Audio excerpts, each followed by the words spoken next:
Assalamualaikum warahmatullahi wabarakatuh. Salam sahabat Jundu Channel dimanapun berada. Kembali lagi bersama Ana dari Robi dalam kisah-kisah teladan. Mudah-mudahan apa yang Anda sampaikan ini bermanfaat buat antum semua.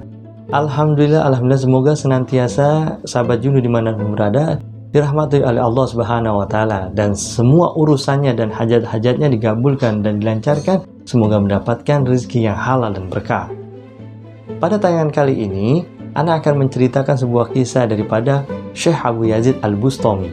Kisah yang sangat luar biasa, kisah yang sangat dahsyat, di mana Syekh Abu Yazid Al-Bustami ini mampu mengislamkan 500 pendeta, bahkan lebih daripada itu.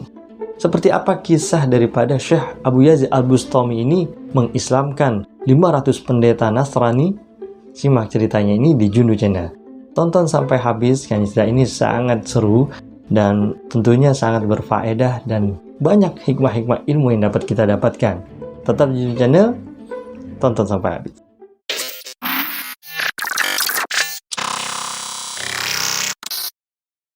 Bismillahirrahmanirrahim.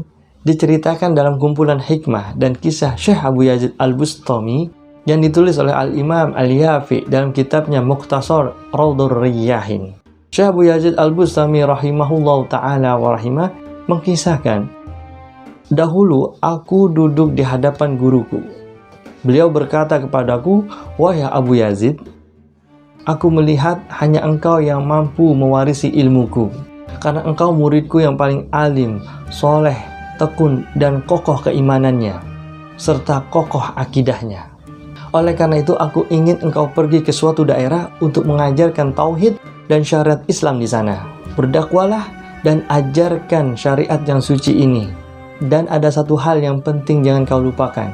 Hiasilah dirimu ketika engkau berdakwah di sana dengan akhlakul karimah, dengan akhlaknya Rasulullah SAW. Kemudian Abu Yazid berkata kepada gurunya, 'Baiklah wahai guruku, tepatnya di mana daerah itu wahai guru?'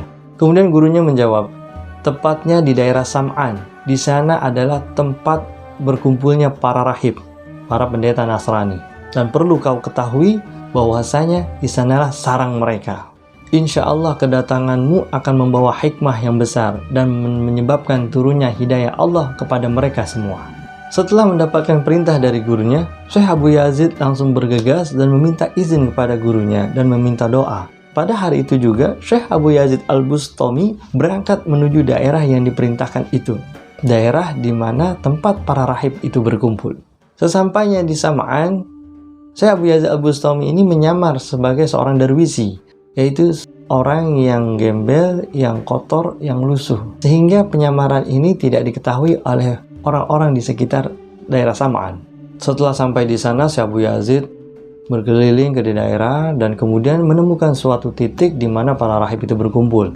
Kemudian seperti akan yang ada ditunggu oleh rahib-rahib mereka, sepertinya menunggu seseorang pemimpinnya. Dan benarlah, pada saat itu juga pemimpin para rahib itu, para pendeta Nasrani itu datang. Kemudian para pendeta yang lainnya berdiri dengan teratur dan menghormatinya, sangat menghormati ini pemimpinnya. Kemudian pemimpinnya naik ke atas panggung, ke suatu mimbar gitu, naik, kemudian akan memberikan sebuah nasihat atau kata-kata. Nah, semua pendeta yang ada di bawah ini banyak, ratusan, nggak puluhan, ratusan, itu siap mendengarkan apa yang akan diberikan oleh pemimpinnya. Dan benar-benar hening, benar-benar nggak ada yang bercanda, nggak ada yang berisik. Benar-benar dengan sigap memperhatikan apa yang akan disampaikan oleh pemimpin pendeta ini. Namun anehnya, pemimpin pendeta ini tidak mampu berkata-kata. Sudah dicoba berkali-kali, namun tetap tidak mampu mengeluarkan sepatah kata. Mulutnya terkunci rapat, bungkam 1000 bahasa. Tentunya para pendeta yang lain yang ada di bawahnya yang siap mendengarkan pemimpinnya berkata-kata, pada bingung, pada kaget, tercengang. Kenapa pemimpin kita seperti orang bisu? Lalu salah seorang pendeta bertanya kepada pemimpinnya, 'Wahai pemimpin kami, apa gerangan yang terjadi? Kenapa engkau seperti orang bisu? Kami selalu menunggu-nunggu petuah Anda, dan kami selalu siap mendengarkan dan mentaati nasihat-nasihat Anda.' Kemudian pemimpin mereka menjawab, 'Sebenarnya yang mencegah lisanku untuk berbicara di hadapan kalian adalah aura salah seorang di antara kalian yang beragama Islam yang memegang teguh syariat Muhammad. Orang tersebut hadir di tengah-tengah kita untuk menguji keimanan kita. Ini pemimpinnya tahu. Luar biasa juga nih pemimpinnya. Tahu aura orang-orang yang beragama Islam yang memegang teguh syariat. Dan mungkin seperti itu. Dan memang anak pun nggak berasa ketika orang yang alim, orang yang soleh, itu auranya beda. Orang-orang alim soleh itu auranya beda. Beda sama orang-orang kayak kita, orang-orang biasa. Ya biasa aja, tapi kalau kita melihat orang-orang alim, orang soleh, itu memiliki karismatik dan haibah yang sangat besar. Dan kita memandang pun juga enak, menambah keimanan kita. Dan inilah yang terjadi oleh orang-orang yang di luar agama Islam. Nah, ketika disampaikan oleh pemimpin ini, maka para pendeta yang di bawah ini saling berhadapan, saling lihat-lihatan, malah mencari-cari mana siapa gitu, hiruk pikuk lah tuh keadaan itu. Kemudian salah satu dari mereka bertanya kepada pemimpinnya, "Wahai pemimpin, mana orang asing itu? Biar kami bunuh sekalian di sini." "Iya, mana?" Wah, semua pada mengatakan, mana kita akan bunuh, pada mencari-carian. Lalu pemimpin mereka berkata, jangan kamu membunuhnya, kecuali dengan bukti dan alasan yang kuat. Kemudian para pendeta ini menjawab, "Baiklah, kami akan menuruti segala nasihat Anda, wahai pemimpin kami." Lalu pemimpin pendeta itu berkata dengan suara yang sangat keras, "Wahai orang asing yang mengaku agama Muhammad, demi Muhammad, bangunlah, berdirilah, karena kami ingin mengenali Anda, dan kami ingin melihat dan mengenali Anda." Begitu nama Nabi Muhammad SAW disebut, maka Syekh Abu Yazid Al-Bustami tidak mampu mengelak, karena pemimpin pendeta ini membawa nama Nabi Muhammad SAW. Lalu Syekh Abu Yazid berdiri dan menghampiri pemimpin mereka. Ketika menghampiri pemimpinnya, Syekh Abu Yazid Al-Bustami tidak hentinya berzikir dan bersolawat kepada Nabi Muhammad SAW. Setelah berada di hadapan para pendeta, pemimpin mereka berkata, pemimpin pendeta itu mengajukan beberapa persyaratan kepada Syekh Abu Yazid Al-Bustami dengan berkata, "Hai pengikut agama Muhammad, kami akan memberikan beberapa pertanyaan untuk Anda. Jika Anda mampu menjawab semua pertanyaan kami dengan benar, maka kami akan mengikuti agama Anda. Tapi jika Anda menjawabnya salah, maka kamu akan kami bunuh." Kemudian jawaban Syekh Abu Yazid Al-Bustami dengan tenang dan santai dan tegas, "Baiklah, aku setuju. Apa pertanyaan yang akan Anda sampaikan kepadaku?" Lalu pemimpin pendeta itu berkata, "Baiklah, saya harap Anda memperhatikan pertanyaan saya dan menjawab dengan benar semua apa yang saya tanyakan." Lalu Syekh Abu Yazid dengan santai dan tenang, tidak gugup, mengatakan, "Baik, silakan bertanya." Lalu pemimpin pendeta itu bertanya kepada Syekh Abu Yazid Al-Bustami dengan pertanyaan yang pertama. Soal pertama, terangkan kepadaku tentang mengenai 1 tiada 2-nya, 2 tiada 3-nya, 3 tiada 4-nya, 4 tiada 5-nya, 5 tiada 6-nya, 6 tiada 7-nya, 7 tiada 8-nya, 8 tiada 9-nya, 9 tiada 10-nya, dan yang sempurna dari 10 ke 11, 12, 13. Luar biasa. Soal pertama aja kalau kita orang awam bingung jawabnya. Kalau orang memiliki ilmu agama yang pas-pasan, bingung juga jawabnya. Tapi karena Syekh Abu Yazid Al-Bustami seorang yang ahli ilmu, wah, udah gak sabar deh menjawabnya. Kemudian pertanyaan yang kedua diajukan lagi oleh pemimpin pendeta ini. Soal yang kedua, jelaskan kepada kami siapa golongan yang membenarkan namun dimasukkan ke neraka, dan siapa golongan yang mendustakan namun dimasukkan ke surga. Soal yang kedua seperti itu.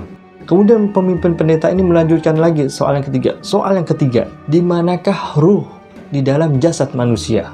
Luar biasa pertanyaannya. Kemudian pemimpin ini melanjutkan pertanyaan lagi.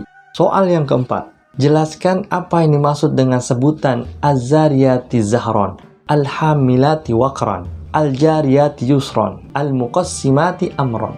Ini pertanyaan benar-benar pertanyaan yang Masya Allah sulitnya buat kita orang. Kemudian pemimpin pendeta ini nanya lagi. Orang kan kalau tanya satu langsung jawab enak. Ini enggak langsung. Syekh Abu Yazid Al-Bustami nggak pakai catatan, didengerin doang. Nggak pakai catatan, didengerin aja. Kemudian pemimpin pendeta ini melanjutkan pertanyaan yang kelima. Soal yang kelima, jelaskan kepada kami tentang sesuatu yang bernapas tanpa ruh, tentang kubur yang berjalan bersama penghuninya, dan jelaskan pula tentang air yang tidak turun dari langit dan tidak keluar dari bumi. Dan sebutkan 3 makhluk Allah yang bukan berasal dari manusia, bukan berasal dari jin, bukan berasal dari malaikat. Dan ketiga makhluk itu tidak dilahirkan oleh induknya. Luar biasa nih, benar-benar Masya Allah dah pertanyaannya. Kemudian pemimpin pendeta melanjutkan pertanyaan yang keenam. Soal keenam, siapakah seutama-utama wanita yang paling utama di muka bumi? Seutama-utama gunung, seutama-utama binatang, dan seutama-utama bulan, serta semulia-mulianya malam. Dan apa yang dimaksud dengan tamah itu? Kemudian pendeta ini melanjutkan lagi soal yang ketujuh. Coba jelaskan tentang sebuah pohon yang memiliki 12 cabang. Setiap cabangnya memiliki 30 daun. Setiap daunnya memiliki 5 bunga. 2 di antaranya di waktu matahari di atas bumi. Sedangkan 3 lainnya berada di dalam kegelapan. Ya Allah, ini kalau dikasih soal kita udah salah semua dah. Kemudian pemimpin ini melanjutkan pertanyaan yang soal ke-8. Soal ke-8 ini pertanyaannya adalah, jelaskan tentang sesuatu yang tidak memiliki ruh, namun ia dapat pergi ke tanah Ka'bah dan melakukan tawaf mengelilingi Ka'bah. Pertanyaan yang ke-9, jelaskan 4 benda yang memiliki rasa dan bentuk yang berbeda, namun sumbernya tetap satu. Dan coba jelaskan apa yang maksud dengan nakir, fatil, kitsmir, dan terangkan kepada kami tentang makna suara keledai, suara anjing, suara kuda, suara unta, suara burung bulbul dan katak. Luar biasa. Disuruh terjemahin makna suara. Dan soal ke-10, soal yang terakhir. Jelaskan kepada kami bahwasanya Allah Subhanahu wa Ta'ala mewahyukan kepada makhluknya, sedangkan makhluknya ini bukan berasal dari manusia, jin, dan malaikat. Kemudian pertanyaan terakhir, jawablah dengan tepat, kemana perginya malam ketika datangnya siang? Dan kemana perginya siang ketika datangnya malam? Masya Allah, ini pertanyaan yang wah, luar biasa deh. Orang-orang yang magom-magomnya rendah atau kita orang-orang Allah Akbar, udah gak mampu dah jawab, udah gak mampu dah. Ini pertanyaan Masya Allah, salah sedikit dari banyaknya pertanyaan itu, salah satu aja, maka si Abu Yazid Al-Bustami akan dibunuh. Ini dari banyak pertanyaan. Contoh lah, kalau kita ngerjain soal, salah satu kan 90 masih bagus tuh, kita masih muji-muji, salah satu 95. Ini enggak, salah dari pertanyaan semua itu, satu aja, maka si Abu Yazid Al-Bustami akan dibunuh. Lalu Syekh Abu Yazid Al-Bustami seperti tidak sabar ingin menjawabnya, karena Syekh Abu Yazid Al-Bustami itu mengetahui semua pertanyaan yang disampaikan oleh pemimpin pendeta ini. Karena memang Syekh Abu Yazid Al-Bustami ini memiliki keilmuan yang sangat luas. Setelah pemimpin pendeta itu usai memberikan berbagai macam banyak pertanyaan kepada Syekh Abu Yazid Al-Bustami, kemudian duduklah pemimpin pendeta itu. Lalu Syekh Abu Yazid Al-Bustami berdiri dan bertanya dengan kalimat menantang. Apa masih ada pertanyaan-pertanyaan lain yang mengganjal di hati benak Anda, wahai pemimpin pendeta? Atau pendeta yang lain? Ada yang ingin menanyakan? Pemimpin pendeta itu berkata, tidak, cukup. Jawab yang tadi Anda sampaikan. Kalau pertanyaan pilihan ganda, enak, ada A, B, C, ada jawabannya. Ini kagak ada. Esai, udah esai, lisan lagi jawabnya. Udah nggak pakai tulisan lagi. Luar biasa sulitnya. Kemudian pemimpin pendeta itu berkata, sekarang silakan Anda jawab dengan jawaban yang benar. Tentunya kami akan mengoreksi jawaban-jawaban yang akan Anda sampaikan. Dan ingat pada janji kita, jika engkau salah menjawabnya dari salah satu pertanyaan yang aku sampaikan, engkau akan kami bunuh. Karena engkau berani menyelinap ke tempat kami. Lalu Syekh Abu Yazid Al-Bustami berkata kepada mereka semua, baiklah, aku terima semua persyaratanmu. Aku terima tantanganmu dan pertanyaanmu semua. Tapi aku akan bertanya kepada kalian. Jika aku dapat menjawab semua pertanyaanmu dengan benar, maukah kalian beriman kepada Allah Subhanahu wa Ta'ala yang Maha Tunggal dan tiada sekutu baginya? Dan maukah kalian semua mengikuti ajaran Nabi Muhammad SAW dan mengakui kebenaran bahwasanya Nabi Muhammad SAW adalah utusan Allah Subhanahu wa Ta'ala sebagaimana aku mengimaninya? Kata Syekh Abu Yazid Al-Bustami dengan tegas. Syekh Abu Yazid menatap pendeta itu satu-satu, menatap mereka. Karena ketika Abu Yazid menantang mereka nggak ada yang merespon, diam semua, 1000 bahasa, diam semua. Mereka saling berpandangan, kemudian satu sama lain berpandangan. Kelihatan muka mereka itu keberatan apa yang disampaikan oleh Syekh Abu Yazid Al-Bustami ini. Kemudian Syekh Abu Yazid Al-Bustami menatap tajam pemimpin pendeta itu dan menunggu apa jawaban dari pemimpin pendeta ini, sambil berharap semoga Allah Subhanahu wa Ta'ala menurunkan hidayah kepada pemimpin pendeta ini, sekaligus semua anak-anak buahnya. Kemudian pemimpin pendeta itu berkata, baiklah, kami semua akan beriman kepada Allah Subhanahu wa Ta'ala dan Muhammad sebagai utusannya. Karena pemimpinnya sudah berkata seperti itu, maka semua anak buahnya juga mengangguk-angguk dan mengiyakan juga apa yang disampaikan oleh pemimpin pendeta ini.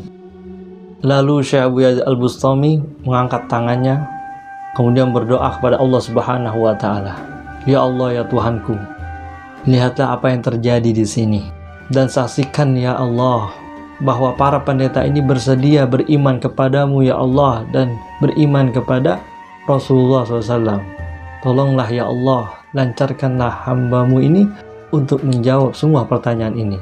Lalu Syekh Abu Yazid Al-Bustami berkata kepada mereka semua, dengan pertolongan Allah Subhanahu wa Ta'ala, aku akan menjawab semua pertanyaan Anda dengan jelas dan tuntas, insya Allah. Lalu Syekh Abu Yazid Al-Bustami mengatakan, jawaban untuk soal yang pertama adalah, satu tiada duanya adalah wujud Allah yang maha tunggal, yang tiada sekutu baginya. Dan dua tiada tiganya adalah siang dan malam. Perginya malam, datangnya siang. Perginya siang, datangnya malam. Tentang tiga tiada empatnya adalah kursi, kolam, dan arsy-Nya. Tentang empat tiada limanya adalah kitab Taurat yang diturunkan oleh Nabi Musa alaihissalam, kitab Zabur yang diturunkan kepada Nabi Daud alaihissalam, kitab Injil yang diturunkan kepada Nabi Isa alaihissalam, dan kitab Al-Quran yang diturunkan kepada Nabi Muhammad SAW. Kemudian tentang lima tiada enamnya adalah waktu sholat untuk agama Islam, yaitu zuhur, asar, maghrib, isya, dan subuh. Lalu enam tiada tujuhnya adalah waktu yang diciptakan langit dan bumi, dan itu sudah termaktub dalam semua kitabnya. Lalu tujuh tiada delapan adalah tujuh lapis langit dan segala panoramanya, dan tujuh lapis bumi segala panoramanya. Yang ini semua diciptakan oleh Allah Subhanahu wa Ta'ala. Tentang delapan yang tiada sembilannya adalah jumlah malaikat pemikul ars, sebagaimana yang termaktub dalam firman Allah Subhanahu wa Ta'ala, A'udzubillahi minasyaitonirrajim, bismillahirrahmanirrahim, wa yahmilu arsya rabbika fawqahum yauma idzin samaniyah. Surah Al-Haqqah ayat 17, yang artinya adalah, pada hari itu 8 malaikat menjunjung arsy Tuhanmu di atas kepala mereka. Tentang 9 yang tiada 10-nya, suatu kaum dari golongan manusia yang menjadi perusak bumi Allah, sebagaimana yang tertuang dalam firman Allah Subhanahu wa Ta'ala, A'udzubillahi minasyaitonirrajim, bismillahirrahmanirrahim, wa kana fil madinati tis'atu rahti yufsiduna fil ardi wa la yuslihun. An-Naml ayat 48. Yang artinya adalah, dan di kota itu, yaitu kota Al-Hijr, yang merupakan kota kaum Samud, ada 9 orang laki-laki yang berbuat kerusakan di bumi dan mereka tidak melakukan perbaikan. Tentang 10 yang sempurna, yaitu kewajiban berpuasa 10 hari bagi orang-orang yang berihram haji, sebagaimana firman Allah Subhanahu wa Ta'ala yang tertuang di surah Al-Baqarah ayat 196, yang artinya, maka barang siapa mengerjakan umroh sebelum haji, ia wajib menyembelih hadi yang mudah didapat. Tetapi jika ia tidak mendapatkannya, maka ia wajib berpuasa 3 hari di musim haji dan 7 hari setelah kalian kembali ke negeri kalian masing-masing. Itulah hitungan 10 hari yang sempurna. Kemudian yang dimaksud dengan hitungan yang ke-11 adalah keluarga Nabi Yusuf alaihissalam yang terdiri dari 11 bersaudara. Dan yang dimaksud dengan hitungan 12 yang sempurna adalah nama-nama bulan dalam setahun. Adapun yang dimaksud dengan hitungan 13 yaitu apa yang dilihat oleh Nabi Yusuf alaihissalam di dalam mimpinya, sebagaimana yang disebutkan dalam firman-Nya di surah Yusuf ayat 4, A'udzubillahi minasyaitonirrajim, bismillahirrahmanirrahim, Iz qala Yusuf li abihi ya abati inni ra'aitu ahada asyara kawkaban wasyamsa wal qamara ra'aitum lis-sajidin. Ingatlah ketika Yusuf berkata kepada ayahnya, wahai ayahku, sesungguhnya aku bermimpi melihat 11 bintang, matahari dan bulan. Kulihat semuanya sujud kepadaku. Surah Yusuf ayat 4. Berarti kan kalau dijumlah 11 bintang, bulan, dan matahari. Terus mana bilangan 13-nya? 13-nya adalah 11 bintang, matahari, dan bulan. Kalau dijumlah menjadi 13. Luar biasa, itu baru satu soal. Jawabannya panjang banget. Luar biasa, itu baru satu soal. Jawabannya seperti itu. Dan memang pendeta memberikan pertanyaan, pendeta ini juga tahu jawabannya. Karena pengen tahu keyakinannya kayak gimana gitu. Setelah jawaban pertama selesai, Syekh Abu Yazid Al-Bustami melanjutkan jawaban untuk soal yang kedua. Apa pertanyaan soal nomor 2? Siapa golongan yang mendustakan tapi dimasukkan ke dalam surga, dan golongan yang membenarkan dimasukkan ke dalam neraka? Golongan yang mendustakan dimasukkan ke surga adalah saudara-saudaranya Nabi Yusuf alaihissalam. Ketika itu Nabi Yusuf alaihissalam diceburkan ke dalam sumur, kemudian mengadukan kepada ayahnya bahwasanya Nabi Yusuf alaihissalam dimakan serigala, dan bekas bajunya itu dilumurin darah sehingga seakan-akan seperti habis dimakan serigala. Dan saudara-saudara Nabi Yusuf ini semua pada berdusta kepada ayahnya. Lalu mereka insyaf dan meminta maaf dan bertobat kepada Allah Subhanahu wa taala. Kemudian pada akhirnya kelak mereka di hari kiamat akan dimasukkan ke dalam surga. Adapun golongan yang membenarkan akan tapi dimasukkan ke dalam neraka adalah orang-orang Yahudi dan Nasrani. Sebagaimana firman Allah Subhanahu wa taala yang tertuang di surah Al-Baqarah ayat 113 yang berbunyi, A'udzubillahi minasyaitonirrajim, bismillahirrahmanirrahim. Wa qalatil yahudu laisatin nasara ala syai'in wa qalatin nasara laisatil yahudu ala syai'in wa hum yaslunal kitab. Dan orang-orang Yahudi berkata, orang-orang Nasrani itu bukanlah di atas suatu kebenaran. Dan orang-orang Nasrani berkata, orang-orang Yahudi itu bukanlah di atas suatu kebenaran. Padahal mereka itu sama-sama membaca kitab. Kedua-duanya yaitu kaum Yahudi dan kaum Nasrani. Mereka telah berucap benar dalam tuduhan mereka antara yang satu dengan yang lain. Akan tetapi karena mereka tidak mau tunduk pada kebenaran yang ada di hadapan mereka, yaitu mempercayai dan memeluk agama yang dibawa oleh Nabi Muhammad SAW sebagai agama yang hak dan menyempurnakan agama-agama sebelumnya, maka mereka akan dicampakkan ke dalam api neraka. Kemudian soal nomor 3, di mana keberadaan ruh ketika berada di dalam jasad kita? Maka Syekh Abu Yazid Al-Bustami berkata, ruh terletak di antara kedua telinga kita. Kemudian soal yang keempat tentang apa yang dimaksud dengan Az-Zariyati Zarwan, yaitu nama salah satu dari 4 macam angin. Dan yang dimaksud dengan Al-Hamilati Waqran, gumpalan awan yang terbentang di atas langit. Dan Al-Jariyati Yusron adalah perahu-perahu yang berlayar di laut lepas. Adapun Al-Muqassimati Amron, yaitu malaikat-malaikat yang bertugas membagikan rizki dari Allah Subhanahu wa taala kepada manusia pada malam nisfu Sya'ban, yaitu pertengahan bulan Sya'ban. Jadi pada malam nisfu Sya'ban itu ada malaikat yang bernama Al-Muqassimati Amron yang bertugas membagikan rizki. Rizkinya macam-macam lah tuh bentuknya. Kemudian soal yang kelima, sesuatu yang bernafas tapi tidak memiliki ruh. Maka Syekh Abu Yazid Al-Bustami menjawab, yaitu waktu subuh. Sebagaimana firman Allah Subhanahu wa taala dalam surah At-Takwir ayat 18, was-subhi iza tanafas, demi subuh bila ia telah bernafas. Dan kubur yang berjalan bersama penghuninya tiada lain adalah ikan nun, ikan yang menelan Nabi Yunus alaihissalam. Ketika Nabi Yunus alaihissalam ditelan, kemudian Nabi Yunus alaihissalam berada di dalam perut ikan, itu seakan-akan seperti di dalam kuburan. Kemudian Nabi Yunus alaihissalam di dalam perut ikan itu dibawa keliling lautan kepada 7 samudra, sehingga atas izin Allah Subhanahu wa taala Nabi Yunus alaihissalam dimuntahkan oleh ikan nun. Dan konon ikan Nabi Nun itu masih hidup hingga sekarang, bahkan sampai hari kiamat. Karena jika Nabi Yunus alaihissalam tidak berzikir kepada Allah Subhanahu wa taala, maka Nabi Yunus alaihissalam akan berada di dalam perut ikan sampai hari kiamat. Artinya ikan Nabi Nun ini masih ada, tapi nggak tahu nih ikannya di mana. Mungkin yang hobi nyelam, silakanlah cari dah. Kali ketemu tuh ikan Nabi Nun, pasti ikan paling tua tuh, ikan yang masya Allah. Adapun air yang tidak turun dari langit dan tidak berasal dari bumi adalah air yang dibawa oleh Ratu Balkis kepada Nabi Sulaiman alaihissalam, yang dimasukkan ke dalam botol. Air itu adalah air keringat kuda. Masih di soal nomor 5, karena pertanyaannya satu soal ini berentet banyak cabangnya, yaitu sebutkan 3 golongan makhluk Allah SWT yang bukan berasal dari manusia, bukan berasal dari jin, yang bukan berasal dari malaikat.